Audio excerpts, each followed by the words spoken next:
Hey guys, today I'm gonna show you how to use WeTransfer to share file.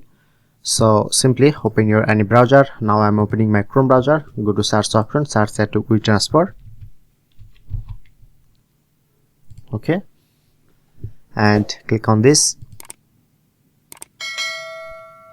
and you get this dashboard. Click on to accept all. Okay, add file,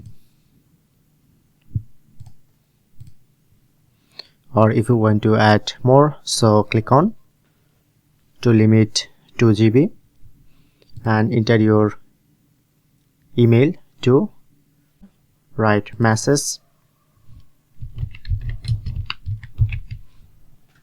and you just click on to transfer.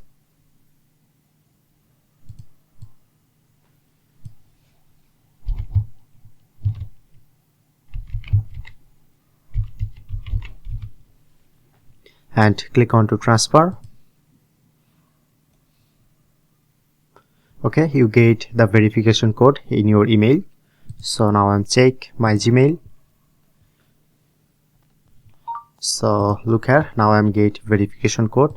Just copy this code and paste here to verify and send.